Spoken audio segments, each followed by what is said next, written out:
sa pamamahala. Iyon po ay nang tinulungan ninyo at ginabayan ang aming congressman para maging nooy speaker ng Kongreso, ng House of Representatives. Maraming salamat po sa iyong pagmamahal sa lalawigan ng Marinduque.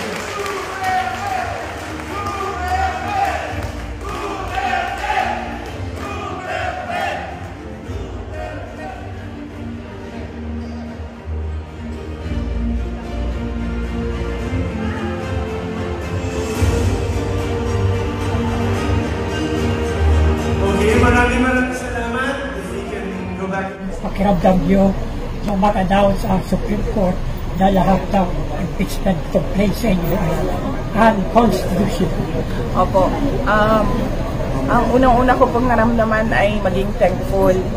Kaya po nagpapasalamat ako sa mga miyembro ng defense team dahil tinanggap nila yung kaso ko. Nagpapasalamat din po ako doon sa petitioners noong isang kaso kasi dalawa po yung kaso na inakyat sa Supreme Court dahil lumaban po sila sa persecution. At pangatlo pong pagpapasalamat ko ay doon po sa mga tao na nagsalita na hindi makatarungan yung kanilang ginagawa. At ang pang-apat po ay yung pagpapasalamat po sa lahat ng mga magulang, kanilang mga anak, at sa mga ordinaryong mamamayan na tahimik lang pero nagdarasal talaga sila para sa akin at para ma-dismiss yung kaso. Napakalaking tulong nung pagsasalita ng ating mga kababayan at yung kanilang pagdarasal. Napakalaking tulong nun sa akin at sa aming opisina sa Office of the Vice President.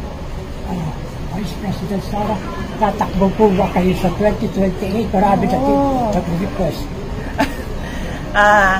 That is the question of the year, no?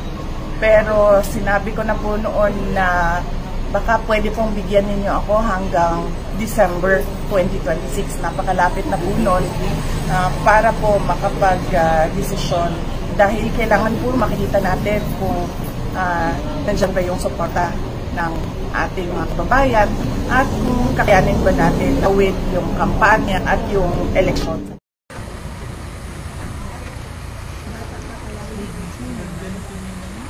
Gising ito tuwin, si Ninang.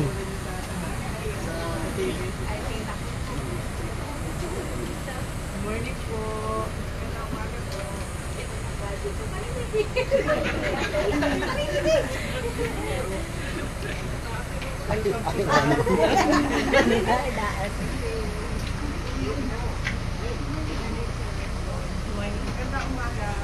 Ano mo?